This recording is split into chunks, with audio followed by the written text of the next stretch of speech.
Ashe,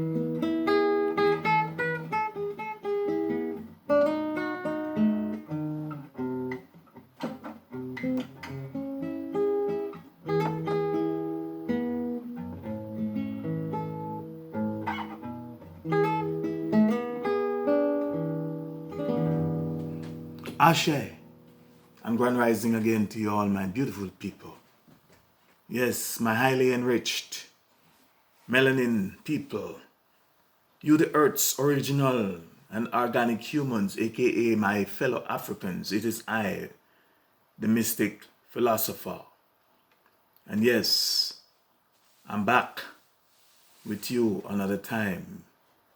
It is evident that I am still here with you on this side of reality. And welcome back to the Mystic P. He's talking again under 15 minutes with the Mystic Philosopher, episode 12.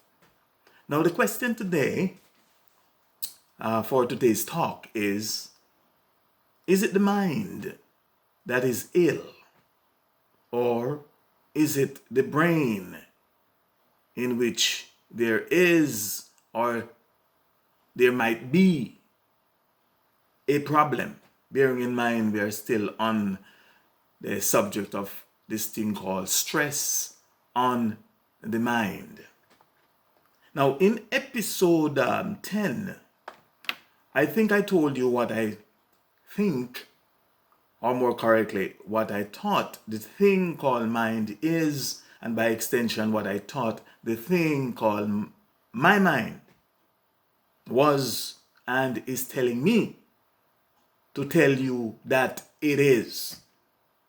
For those of you that haven't seen or heard it meaning episode 10, and might be interested to hear the perspectives that I shared while answering the question, how do I, or how can we, or how can I describe the mind?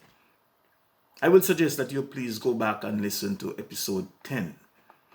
And here are just 5 very important things that I told you, or 5 very important points that I made in episode 10 about the mind, that I would just like to recap and refresh your memory. Number 1, I told you that from the Mystic Philosopher's perspective, the mind is larger and greater than I, or greater than the I, and thus, from my perspective, only mind, aka the mind, can describe and define itself.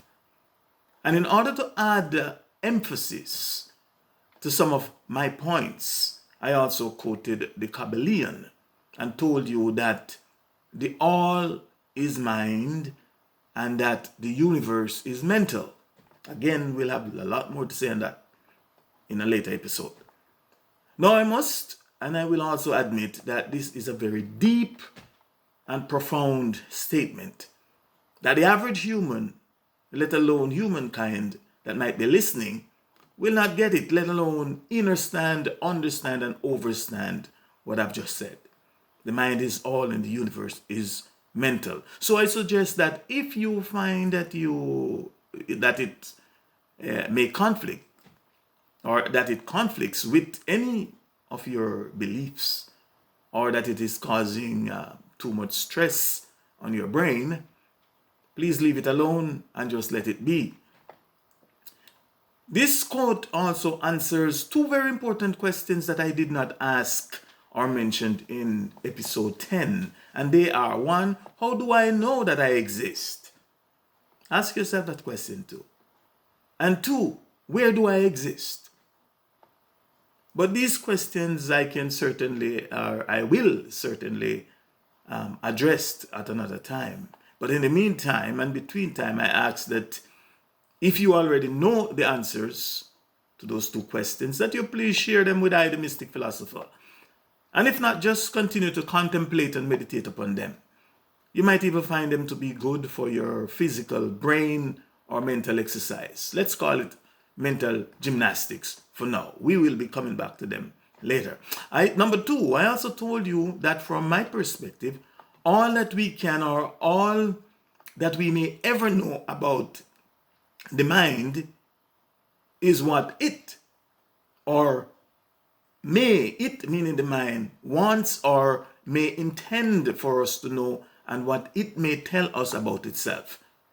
Be it true or false, we don't know. We just have to accept what the mind or what our mind tell us, or what our mind is telling us about itself.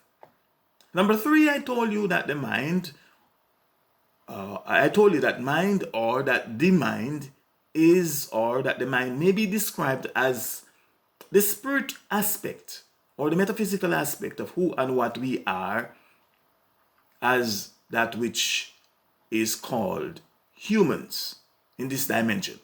And by metaphysic, or by metaphysical, I meant that the mind, or the thing called the mind or my mind, is abstract. It is beyond the physical world, etc. More on that at another time. Number 4, I told you that from my perspective, from the Mystic Philosopher's perspective, the mind is not the same as the brain. And that our physical human brain is analogous to a physical radio receiver that picks up electrical signals, aka picking up radio waves, and decode them in order for us to understand the messages that are being sent, or the messages that are being transmitted from its source, or sources that are possibly they might be thousands of miles, if not millions and millions of miles away. Number 5, I told you that if we truly understand and can agree upon this analogy, then we can, or we may understand and agree that a defective radio does not necessarily mean that the signal that it is receiving is also defective as well. And by the same token, a defective or a distorted signal that might be coming from the transmitter and source does not necessarily mean that the radio is defective as well. And that we can, or that we may also logically agree that a defective physical brain does not necessarily mean that the signal that it is receiving, or the signal that it is supposed to receive from its source and transmitter, or source and transmitters, if you will, which is the mental world, aka the metaphysical world, is defective or distorted as well. And finally, for now, my people, you no doubt will remember me asking you to please ponder, if not answer, the following question. And it goes like this: how can we honestly and sensibly say that we can successfully diagnose, treat, heal, and cure the mind of illness or illnesses, or that we can treat, or that we are treating, healing, and curing the metaphysical mind, aka the spirit and energy, a thing that is abstract, beyond the physical, a thing that is invisible, intangible, formless, odorless, colorless, etc. How can we treat it and cure it with tangible physical instruments, with tangible machines, with tangible medicines, with tangible physical drugs, aka lotions and potions and medications? How can we do that? And have you ever personally thought about that, or thought about it? And is it really and truly the mind, aka the spirit entity, in and around, round and about us humans, if you will, that is ill, or that is really and truly, or is it really and truly the mind that may be ill? Or is it, or could it be the physical brain that is ill, or that may be ill? And if it is really and truly the physical brain that is ill, then why are people calling the physical brain's illness? Why are people calling it mental illness, aka mind illness and mental disease? Why? If it is the brain that is the problem. And have you ever thought about this or these things? For example, we know that when they say lung illness, or lung disease, we know of a fact that it is the physical, tangible lung that is defective and diseased, and that physical and tangible instruments are, can, or may be used to diagnose, treat, and possibly heal or cure it.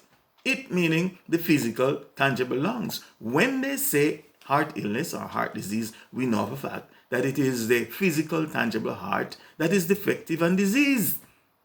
And that physical and tangible instruments are, can, or may be used to diagnose, treat, and possible heal or cure it. It meaning the physical, tangible heart. When they say kidney illness or kidney disease, we know of a fact that it is a physical, tangible kidney that is defective and diseased.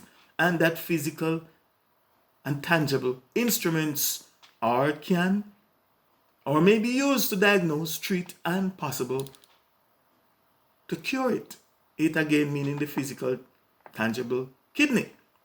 When they say brain illness or brain disease, we know of a fact, again we know of a fact, that it is the physical, tangible brain that is defective and diseased. And that physical and tangible instruments are, can, or may be used to diagnose, treat, and possible heal or cure it. It again meaning the physical, tangible brain. And by the same token, when they say mental illness or mental disease, from my perspective and for the thinking man or woman, basic logic coupled with coupled with activated common sense would dictate or should dictate that it is the mind or the elusive, intangible thing called mind that is defective and diseased.